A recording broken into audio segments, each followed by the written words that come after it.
우리 늦사랑 공동체는 주의 은혜로 내 삶을 덮으소서라는 주제로 매일 하나님의 은혜에 대해 말씀을 나누고 있습니다. 지난 4일 동안 어떤 은혜에 대해 나누는지 혹시 기억하십니까? 첫째 날에는 찬송케 하시는 은혜, 둘째 날에는 함께 하시는 은혜, 셋째 날에는 광야에서 만나는 은혜, 그리고 넷째 날에는 역정케 하시는 은혜에 대해서 함께 나누었습니다. 오늘은 다섯 번째로 감사로 누리는 은혜에 대해서 함께 말씀을 나누려 합니다. 좀 더 정확하게 말하면 감사로 누리는 천국의 은혜입니다. 바로 앞에 19장의 말씀을 보시면 오늘 본문 말씀의 배경이 되는 부자 청년에 대한 말씀이 나옵니다. 어느 날 부자 청년이 예수님을 찾아와 물었습니다. 선생님이여, 내가 무슨 선한 일을 하여야 영생을 얻을 수 있겠습니까? 이 부자 청년은 아주 자신 있게 자신이 지금까지 성경에 있는 모든 율법과 계명을 다 지켰다라고 합니다. 그러자 예수님께서 그 청년에게 이렇게 말씀하셨습니다. 내가 온전하고자 할진대 가서 내 소유를 팔아 가난한 자들에게 주라. 그리하면 하늘에서 보화가 내게 있으리라. 그리고 와서 나를 따르라. 이 말씀을 듣고 부자 청년이 어떻게 했을까요? 성경을 보면 그 청년이 재물이 많음으로 이 말씀을 듣고 근심하며 가니라고 합니다. 그런 다음에 예수님께서 제자들에게 이렇게 말씀하셨습니다. 예수께서 제자들에게 이르시되 내가 진실로 너희에게 이르노니 부자는 천국에 들어가기가 어려우니라. 다시 너희에게 말하노니 낙타가 바늘귀로 들어가는 것이 부자가 하나님의 나라에 들어가는 것보다 쉬우니라. 이 말씀을 듣고 제자들이 모두 깜짝 놀랐습니다. 당시 이스라엘 사람들은 하나님께서 주시는 복 중에 가장 큰 복이 물질의 복이라고 생각했습니다. 그래서 그들에게 부자라는 것은 그만큼 하나님께서 그 사람을 귀하게 여기신다는 뜻이었습니다. 그런데 예수님께서 그런 부자 청년이 하나님 나라에 들어갈 수 없다라고 말씀하신 겁니다. 놀란 제자들이 예수님께 물었습니다. 제자들이 듣고 몹시 놀라 이르되 그렇다면 누가 구원을 얻을 수 있으리까? 저런 훌륭한 부자 청년도 들어갈 수 없다면 도대체 누가 하나님 나라인 천국에 들어갈 수 있다는 것입니까? 제자들의 질문에 예수님께서 이렇게 답변을 하십니다. 예수께서 그들을 보시며 이르시되 사람으로는 할 수 없으나 하나님으로서는 다 하실 수 있느니라. 부자 청년이 인간적인 노력으로 많은 것을 했다고 하지만 하나님의 나라인 천국은 사람이 무엇을 했다고 들어가는 것이 아니라 오직 하나님에 의해서만 들어가는 것이라고 말씀하신 겁니다. 그러면서 제자들에게 천국에 대해서 좀 더 정확하게 가르쳐 주기 위해서 예수님께서 오늘 본문에 나오는 포도원 품꾼의 비유를 말씀하셨습니다. 그렇다면 이 비유를 통해서 예수님께서 정말 이 하나님의 나라 천국에 대해서 우리에게 하시고자 하는 것은 어떤 말씀일까요? 가장 먼저 예수님은 이 천국은 은혜로 들어가는 곳이라고 말씀하십니다. 하나님께서 은혜로 우리를 불러주셨기 때문에 우리가 천국에 들어갈 수 있다라는 것입니다. 1절과 2절 말씀을 함께 읽어보도록 하겠습니다. 천국은 마치 품꾼을 얻어 포도원에 들여보내려고 이른 아침에 나간 집주인과 같으니 그가 하루 한 데나리온씩 품꾼들과 약속하여 포도원에 들여보내고. 아멘. 여기서 이 포도원은 천국을 말하고 포도원 주인은 하나님을 말합니다. 그리고 포도원에서 일하는 일꾼들은 저와 여러분을 말하는 것입니다. 포도원 주인이 일꾼들을 구하기 위해서 이른 아침에 마을 장터에 나갔습니다. 이스라엘 사람들은 우리 시간으로 오전 6시를 하루가 시작하는 첫 시간으로 여겼습니다. 그렇기 때문에 여기서 이른 시간 아침이라는 말은 오전 6시를 말하는 것입니다. 포도원 주인이 오전 6시 이른 시간에 마을 광장에 가서 하루 품삯으로 한 데나리온을 주기로 약속하고 일꾼들을 포도원으로 데리고 왔습니다. 근데 그 다음 말씀을 보시면 또 제3시에 나가보니 라고 합니다. 오전 6시가 하루의 시작이기 때문에 제3시는 이 6시에 3시간을 더해서 우리 시간으로 오전 9시를 말하는 것입니다. 오전 9시에 다시 장터에 나가보니까 일이 없어서 놀고 있는 사람들이 있었습니다. 포도원 주인이 그들도 포도원으로 데려왔습니다. 그 다음 5절 말씀을 보면 제6시와 제9시에도 그렇게 했다라고 합니다. 낮 12시와 오후 3시에도 마을에 있는 장터에 일이 없어서 놀고 있는 사람들을 이 포도원 주인이 품꾼으로 포도원에 데려온 것입니다. 언제까지 그렇게 했을까요? 6절 말씀을 보십시오. 제 11시에도 나가보니 서 있는 사람들이 또 있는지라 이르되 너희는 어찌하여 종일토록 놀고 여기 서 있느냐. 11시면 우리 시간으로는 오후 5시를 말합니다. 당시에 하루의 일과는 오전 6시에 시작해서 오후 6시에 끝이 납니다. 하루의 일과가 끝나려면 이제 몇 시간 남았습니까? 1시간밖에 남지 않았습니다.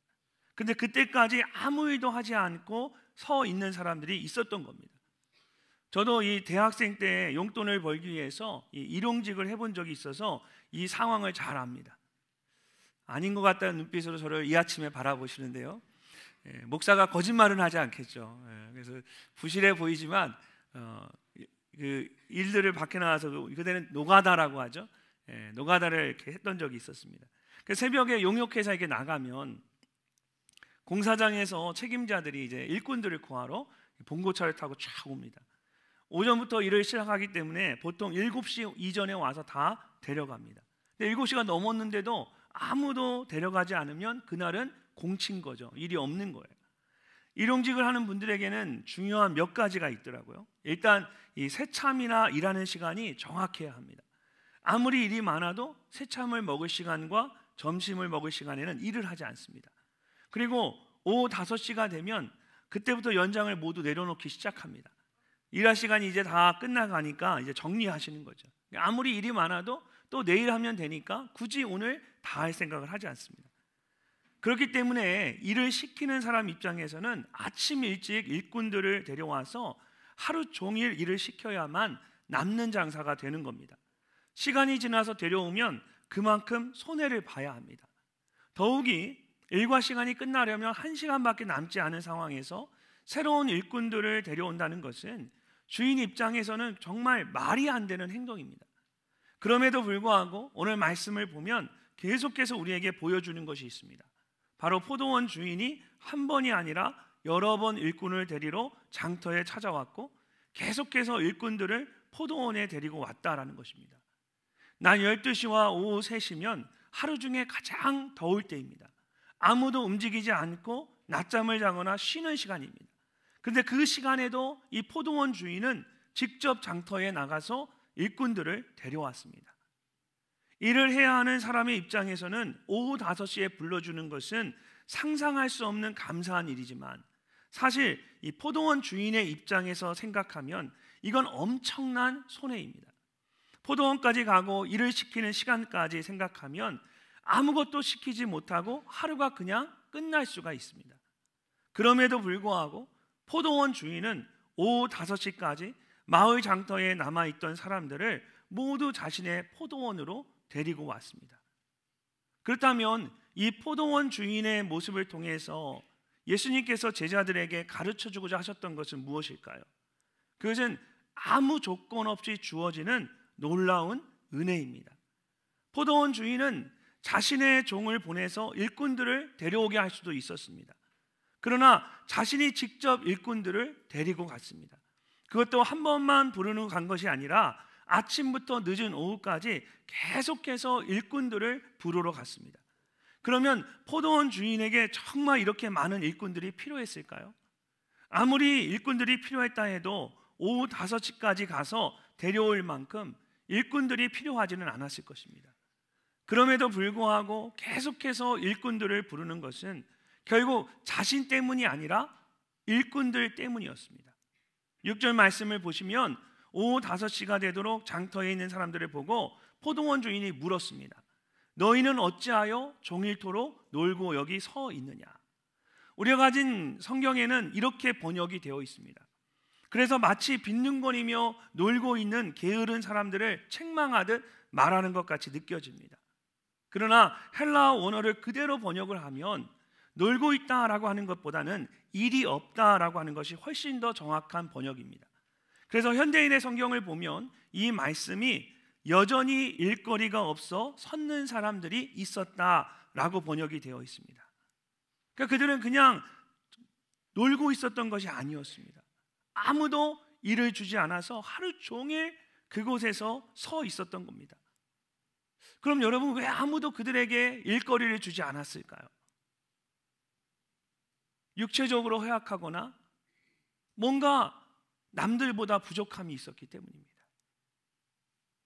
그러니 그들 스스로 얼마나 오후 5시에 아무도 자기를 찾지 않을 때 자기의 그 나약함과 자기의 그 연약함을 바라보면서 스스로 얼마나 절망하고 낙심하고 있었겠습니까? 그런 그들에게 포도원 주인이 다가와서 나와 같이 가서 내 포도원에 일하자. 포도원으로 데리고 온 겁니다. 사랑하는 성도 여러분, 천국은 이와 같습니다. 내가 뭔가를 잘해서 훌륭해서 천국에 들어가는 것이 아닙니다. 아무것도 하지 못하는, 오히려 많이 부족하고 연약하고 죄악된 나를 주님께서 직접 찾아오셔서 오후 5시까지 아무도 나를 찾지 않는데 그런 나를 주님이 찾아오셔서 나를 택해 주시고 천국 백성으로 나를 불러주신 겁니다. 그래서 내가 그 천국에 들어가게 되었습니다. 우리는 이것을 은혜라고 말하는 것입니다. 우리 모두는 하나님에 의해서 오후 5시에 부름을 받은 사람들입니다.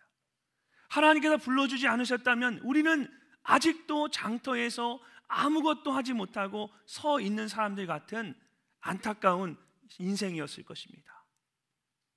오후 5시에 홀로 서 있던 나를 불러주신 그 하나님의 은혜를 늘 기억하는 여러분이 되시기를 주님의 이름으로 축복합니다. 두 번째로 예수님은 이 비유를 통해서 자격 없는 나를 불러주신 하나님의 은혜에 감사해야 한다라고 말씀하십니다. 포도원 분꾼의 비유를 계속해서 보면 하루의 일이 모두 끝이 나고 이제 일한 것에 대한 품삯을 받는 시간이 되었습니다. 8절 말씀을 보십시오. 저물매 포도원 주인이 청지기에게 이르되 품꾼들을 불러 나중 온 자로부터 시작하여 먼저 온 자까지 싹쓸이 주라 하니, 포도원 주인이 청지기를 시켜서 오후 5시에 와서 일한 사람들부터 일당을 나눠주게 했습니다.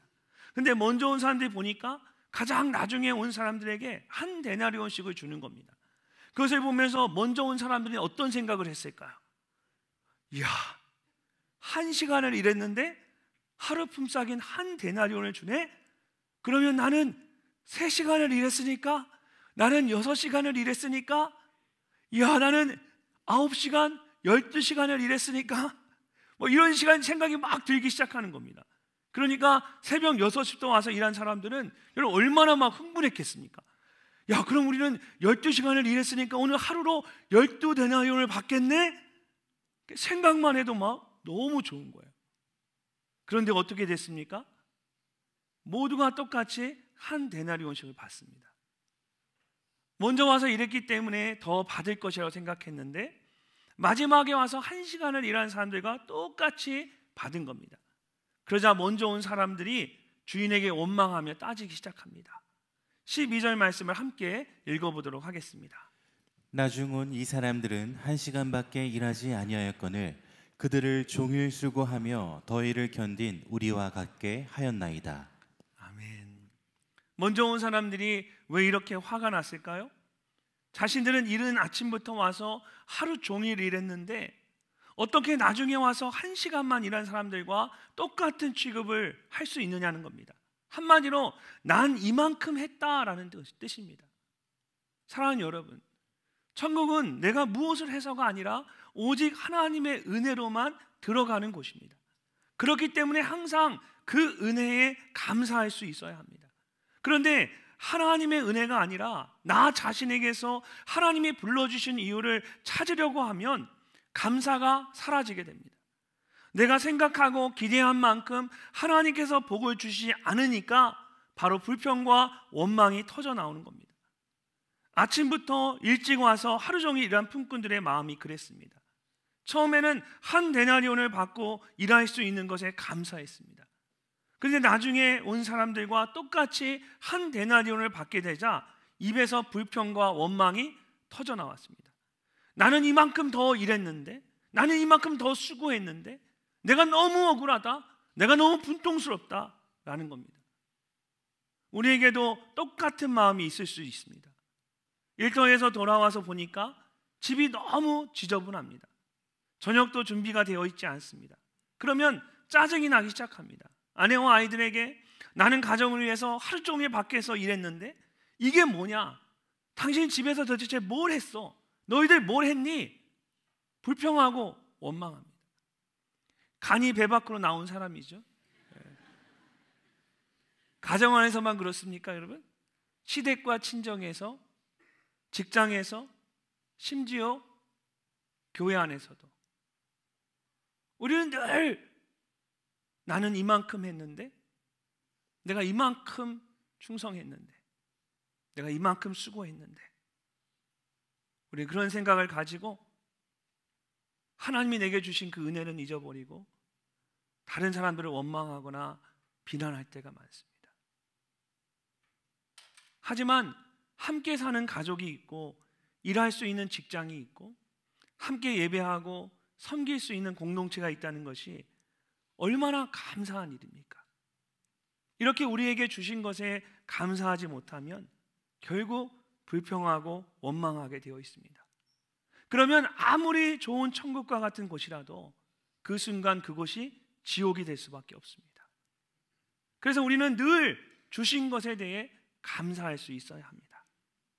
누가복음 15장에 나오는 탕자의 비유를 보면 두 아들이 나옵니다. 둘째 아들이 아버지에게 유산을 달라고 해서 그것을 가지고 집을 나갔습니다. 그리고 흥청망청 돈을 쓰며 방탕한 삶을 살았습니다. 결국 돈이 다 떨어지고 친구들도 모두 떠나고 먹을 것이 없어서 구걸하는 거지와 같은 신세가 되었습니다. 돼지가 먹는 것을 먹으면서 배를 채우다가 종살이를 해도 아버지의 집에서 해야겠다고 생각하고 집으로 돌아왔습니다. 매일 둘째 아들이 돌아오기를 기다리는 아버지가 아들이 돌아온 것을 보고 너무 기뻐서 새 옷을 입히고 잔치를 벌였습니다. 지난 주일에 함께 나눴던 것처럼 이것이 여러분 모두를 향한 하나님의 마음이고 은혜입니다. 난 아무것도 내세울 것이 없는데 오히려 아버지의 마음에 상처를 줬는데 아무 조건 없이 나를 맞아주시고 나를 위해 잔치를 베풀어 주십니다. 그런데 그때 밭에서 하루 종일 일한 첫째 아들이 집으로 돌아왔습니다. 멀리서 잔치 소리를 듣고 집에서 일하는 종에게 물었습니다. 무슨 일이냐? 집을 나갔던 당신의 동생이 돌아왔는데 아버지가 너무 기뻐서 그를 위해서 잔치를 베풀었습니다. 이 말을 듣고 첫째 아들이 화가 나서 집으로 돌아가려고 하지 않았습니다.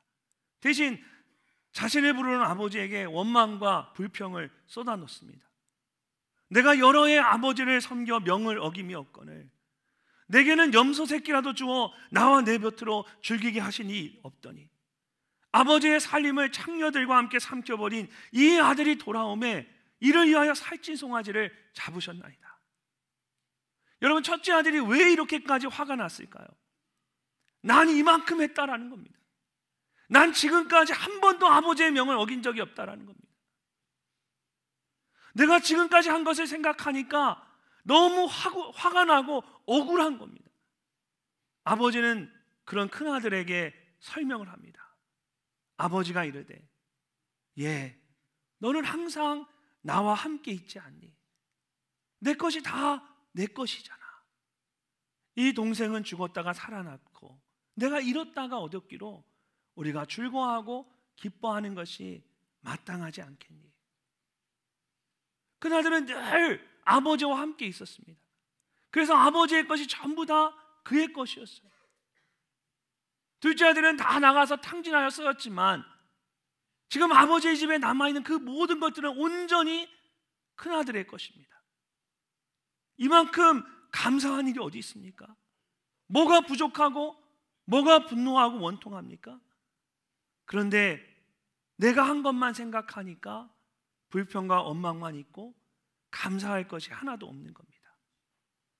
고린도전서 15장에서 사도 바울은 이렇게 고백합니다. 우리 함께 한번 읽어보겠습니다.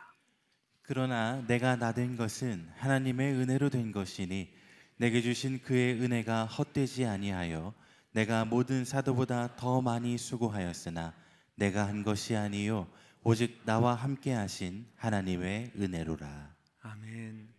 사랑하는 성도 여러분, 감사를 잊으면 큰 은혜를 받았으면서도 계속해서 불평 가운데 살아갈 수밖에 없습니다. 반면에 바울과 같이 겸손하게 자신을 낮추고 나의 나된 것이 하나님의 은혜입니다 라고 감사하며 살아갈 때 이 천국이 우리 가운데 온전히 임하게 됩니다. 우리가 우리의 가정에서, 직장에서, 삶의 자리에서, 또 우리 교회에서 열심히 살아간다고 말하는데 내가 혹시라도 이 탕자의 비유에 나오는 첫째 아들은 아니었는지, 내 안에 그와 같은 마음은 없는지 오늘 이 아침에 다시 한번 여러분의 마음을 점검해 보시기 바랍니다. 그리고 자격 없는 나를 불러주셔서 이 천국의 백성 되게 해주신 오직 그 하나님의 은혜로 인하여 감사하시는 여러분이 되시기를 주님의 이름으로 축복합니다. 마지막으로 천국의 은혜를 온전히 누리기 위해서 우리는 끝까지 하나님의 선하심을 신뢰해야 합니다. 13절과 14절 말씀을 보면 불평과 원망을 하는 품꾼들에게 포도원 주인이 이렇게 말합니다. 주인이 그 중에 한 사람에게 대답하여 이르되 친구여, 내가 내게 잘못한 것이 없노라. 내가 나와 한 데나리온의 약속을 하지 아니하였느냐. 내 것이나 가지고 가라. 나중 온 이 사람에게 너와 같이 주는 것이 내 뜻이니라. 말씀을 잘 보시면 품꾼들은 적게 받은 품삯에도 불만이 있었지만 그들이 정말 화가 난 것은 늦게 온 사람들에게도 자신들과 똑같은 품삯을 주었다라는 겁니다. 그러니까 정확한 기준 없이 주인 마음대로 했다라는 겁니다. 포도원 주인은 그런 그들에게 아주 단호하게 주어진 것을 가지고 가라고 말합니다. 처음부터 한 데나리온을 주기로 약속했고 약속한 대로 주었기 때문에 주인의 입장에서는 잘못된 것이 하나도 없었습니다. 또한 주인이 주인의 것을 가지고 주인의 뜻대로 하는데 그것을 가지고 다른 사람이 잘못되었다라고 말할 수는 없었습니다. 포도원 주인의 뜻은 분명합니다. 먼저 온 사람이나 나중 온 사람이나 모두 똑같이 받는 것입니다. 내 입장에서 그것이 옳지 않다고 해도 주인의 입장에서는 그것이 최선이고 옳은 것입니다. 만약 먼저 온 사람들이 그들의 뜻대로 차등을 줘서 그 품삯을 주었다면 어떻게 되었을까요? 아침 6시에 온 사람들은 12시간을 일하고 약속대로 한 데나리온을 받았을 것입니다. 그러나 오후 5시에 온 사람들은 1시간을 일했기 때문에 12분의 1 데나리온을 받아가야만 합니다. 당시에 건강한 사람 남성의 하루 일당이 한 데나리온입니다. 그리고 보통 한 가정이 하루를 살아가는데 한 데나리온이 필요했습니다. 하루 종일 아무 일도 하지 못했던 사람들에게 한 데나리온의 12분의 1을 준다면 집으로 돌아가는 길에 그들이 가족을 위해서 살 수 있는 것이 아무것도 없습니다. 온 가족이 먹을 것이 없어 굶어야만 합니다. 아침부터 와서 일한 품꾼들은 자신이 일한 것만 생각했지만 주인은 모든 사람들을 생각하고 있었던 겁니다. 성경은 우리가 알거니와 하나님을 사랑하는 자 곧 그의 뜻대로 부르심을 입은 자들에게는 모든 것이 합력하여 선을 이룬다고 말씀하고 있습니다. 우리를 향한 하나님의 뜻은 항상 분명합니다. 우리 모두에게 가장 필요한 것, 가장 선한 것을 주시는 것입니다. 그러므로 나의 작은 생각과 세상의 원리로 하나님의 뜻과 은혜를 판단하고 원망해서는 안 됩니다. 하나님의 선하심을 끝까지 신뢰하며 그 뜻을 감사함으로 받아들일 때 우리는 더욱더 풍성하게 천국을 누리며 살아갈 수가 있습니다. 하나님에 대한 그런 믿음과 순종으로 이 땅에서 더 풍성한 천국을 누리며 살아가는 여러분 모두가 되시기를 주님의 이름으로 축복합니다. 사랑하는 성도 여러분, 우리는 모두 오후 5시에 부름을 받은 사람들입니다. 아무도 주목하지 않는 어둠에 있던 나를 구원하시기 위해서 예수님께서 직접 우리 가운데 찾아오셨습니다. 그리고 소망 없이 살아가던 우리를 불러주셨습니다. 저는 가끔 문득 생각을 합니다. 주님이 나를 불러주지 않으셨다면 나는 지금 무엇을 하고 어떻게 살아가고 있을까? 오후 5시에 아무도 주목하지 않는 곳에서 홀로 서 있던 나를 불러주셔서 주의 자녀 삼아주시고 주의 종을 삼아 주신 것은 하나님의 은혜인 것 같습니다. 내가 하나님을 만나지 않으면, 그 천국에 들어가지 않으면 내가 어떤 삶을 살 것을 하나님은 너무나 잘 아시기 때문에, 내가 훌륭하고 내가 사랑스러워서가 아니라 내가 연약하고 부족하고 어리석기 때문에 그런 나를 불러주셔서 그렇게까지 나를 주의 전에 있게 하시고 주님의 품 안에 살아가게 하십니다. 오후 5시에 여전히 부름받지 못하고 있다면 우리의 인생은 어떤 인생이었을까요? 우리는 그렇게 놀라운 은혜로 하나님의 자녀가 되었습니다. 이처럼 천국의 백성으로 살아가는 것 자체가 놀라운 하나님의 은혜 그 자체입니다. 그러므로 그 은혜를 우리가 결코 잊어서는 안 됩니다. 늘 주신 것에 감사함으로 하나님을 끝까지 신뢰해야 합니다. 그럴 때에 더 큰 천국의 은혜를 누리며 살아갈 수가 있습니다. 감사로 누리는 천국의 은혜가 오늘도 여러분의 삶 가운데 충만하시기를 주님의 이름으로 축복합니다.